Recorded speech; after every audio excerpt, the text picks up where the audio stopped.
ધોરણ 8 પાઠ 3 સમય ઘાતાંક એની થિયરીમાં થોડાક નિયમ આપણે જોઈ લઈએ. પેલો નિયમ છે આપણે પ્રાકૃતિક ઘાતાંકના નિયમો. એમાં પેલો ઘાતના ગુણાકારનો નિયમ.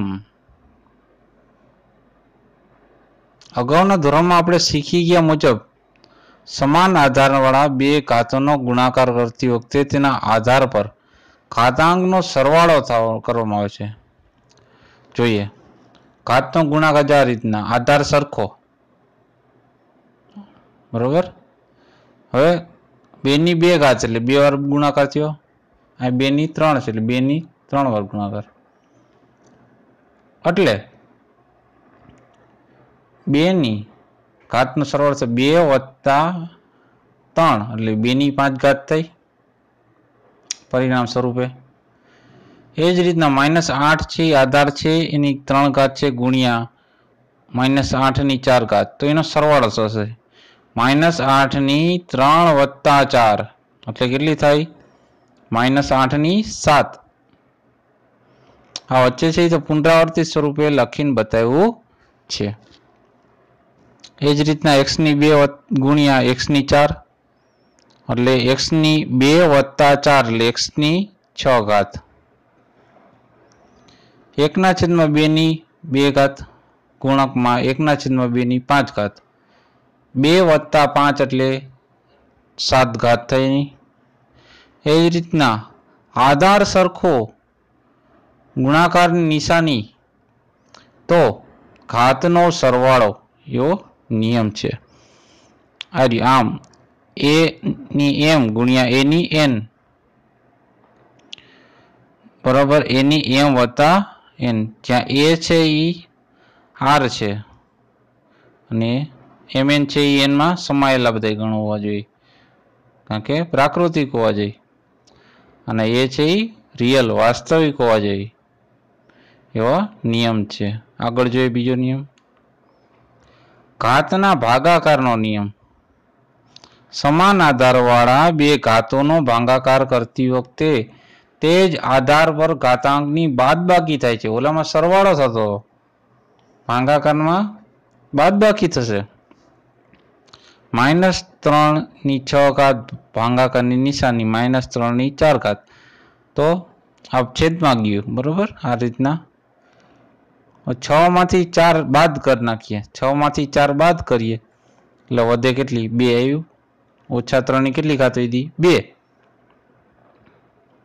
પછી 1/2 ની 3 ઘાત ભાગ્યા 1/2 ની 4 ઘાત. હવે છેદમાં 4 જશે. હવે એક નિયમ છે, નાનો છે એ હંમેશા મોટા પાસે જાય. આ 3 નાનો છે, આ 3 નાનો છે એ મોટા એટલે કોણ 4 એટલે અહીંયા નીચે આવ્યો, ઉપર કાંઈ વધ્યું નહીં એટલે કાંઈ ન વધે ને 1 કરી નાખવાનું. 4 માંથી 3 જાય એટલે 1 વધે એટલે વધી ગઈ 1. 1/2 ની કેટલી ઘાત વધી 1. એમ યાદ રાખો, નાનો મોટા પાસે જાય છે.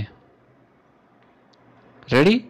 પછી અંડરરૂટમાં m ની 4 ઘાત ભાગ્યા અંડરરૂટમાં m ની 4 ઘાત. 4 માંથી 4 બાદ થઈ જાય તો શું વધે 1 વધે. ભાગાકાર ને ગુણાકારમાં કાંઈ ન બધું હોય છે ને બાદથી, તો 1 તો વધે જ. રેડી. આમ જોઈએ તો n છે એ મોટો હોવો જોઈએ n કરતા પહેલા. a બરાબર 0 ન હોવો જોઈએ કદી પણ. તો શું થશે a m ભાગ્યા a ની n, તો a આધાર m - n થાય.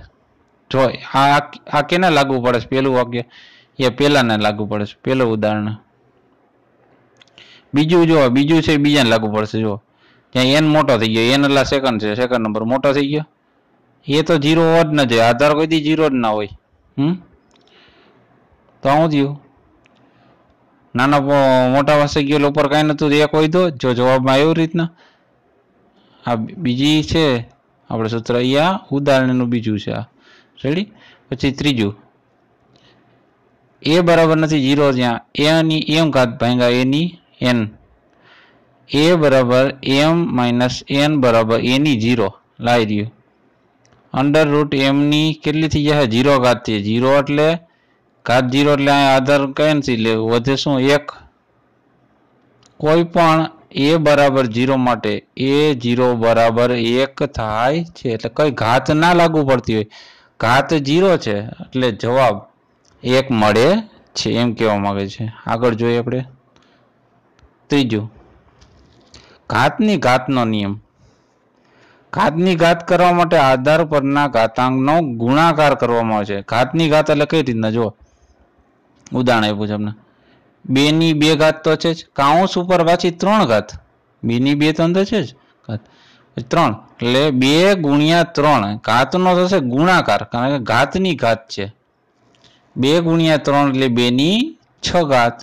બીજું -3 ની 4 ની માથે 5 ઘાત છે, બરોબર, એટલે 4 ગુણ્યા 5, 5 4 20, તો -3 ની 20 ઘાત, એટલે ગુણાકાર થશે ટૂંકમાં. 4 3 12, તો અહીં ઘાતનો કેટલા થયા, 12 થઈ ગયા.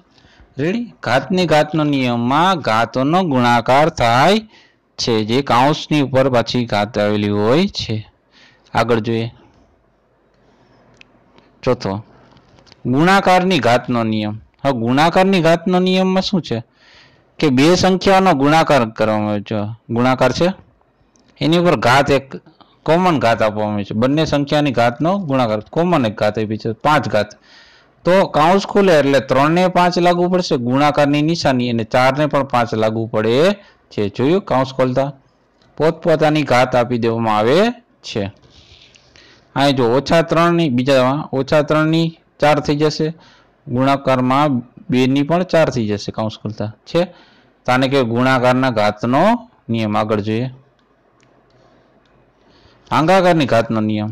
બે સંખ્યાનો ભાગાકાર કરતા હોય, ઘાતની બે સંખ્યાના ઘાતનો ભાગાકાર છે, જ્યાં ભાજક છેદે ત્યાં શૂન્ય કોઈ દી હોતો નથી એમ છે. ટૂંકમાં આ ભાગાકારમાં છે, ઉપર નીચે આશું ગુણાકારમાં હતું. હવે આમાં કાઉન્સ ખોલીએ એટલે 2 ને 10 લાગુ પડશે ઘાત, અને છેદમાં 5 ને 10 લાગુ પડશે છે. બીજામાં જોઈએ -3 ને 5 લાગુ પડશે, અને 4 ને પણ 5 ઘાત લાગુ પડશે કાઉન્સ ખોલતા. આને કહેવાય ભાગાકારની ઘાતનો નિયમ.